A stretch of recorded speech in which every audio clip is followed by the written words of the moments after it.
Back to the story now. Plans by the Trade, Industry and Competition Minister to set up a 100 billion rand transformation fund has received mixed reaction from those in the business community. The fund is seeking to empower black businesses through the use of contributions made by big business in respect of BBBE codes of good practice. According to Paxdao, the plan is to build up this fund to about 100 billion rand by 2029. Dao says it's aimed at bridging the financial gap for marginalized communities, including black South Africans and people with disabilities. But the National Employers Association of South Africa has threatened legal action, citing numerous reservations about this plan.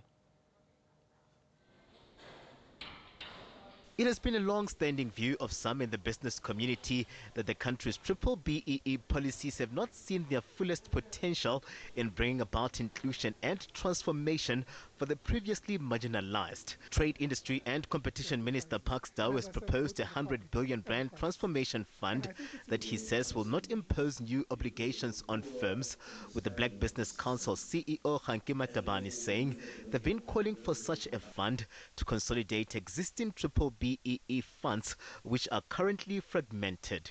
All the companies, they know 3% is there, they have it, they're spending it on ESD. So there's nothing extra and there's nothing new. I think people are just trying to create a unnecessary confusion in the market. But this fund is already there. The important thing is to say, let's put all these funds from different companies, let's put them in one fund that would be run like the Solidarity Fund. According to the DTIC, the fund is aimed at bridging the financial gap for marginalized communities, including black South Africans, women, young people, as well as people with disabilities who were excluded legislatively from participating in the mainstream economy.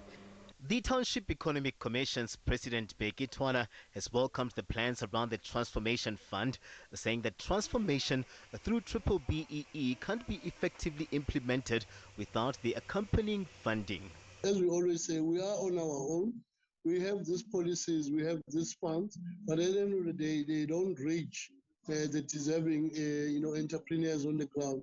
This is why we are saying, yes, South Africa has got these good policies, this whole intention, they've got the funds that are there, but unfortunately, they don't reach the deserving recipients because of the red tapes, because of failure of government to properly engage with the stakeholders on the ground. This is why we're calling, for the government of national unity to say, I think, colleagues, it's time for us to do things differently.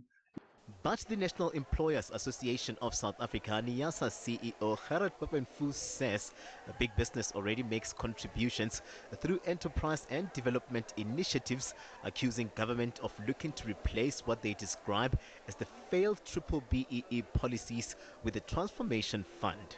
They must show us one single project that government has run successfully. One single project. Mention one. There is not one. So they say in this case, we will run this 100 billion fund, interfering into the affairs of the private sector. They will bring the private sector to a standstill. They cannot do it. They must stay out of business. They cannot do it. But in any event, if they don't do it, the private sector will stop them in court to do that. It will be found to be unconstitutional. It's unfair, and it goes against every business principle. Of South African trade unions, COSATU is hopeful that this fund will address the issue of the red tape, concerned about the potential corruption, with the Federation's Matthew Parks calling for solidarity and transparency in the running of the fund. And I think all the ministers simply saying is that we need to do more, we need to do better. We need to see how to pull resources together, how to bring more people in the economy, particularly people who have been historically disadvantaged. And I think we would be rather keen to hear a little bit less temper tantrums from those who oppose it, and more concrete proposals about how, if they think there's some problems with it, how could it be addressed? How could it be strengthened? What are the mistakes we can learn from the BBBE? Because without a doubt, it hasn't achieved the objectives all of us would have wanted it to achieve. Those in the business value chain are looking for more details and clarity on the running of the 100 billion rand transformation fund and for the matter to be discussed at NEDLEC, with others already threatening legal action. Katlego Logodi, SABC News in Johannesburg.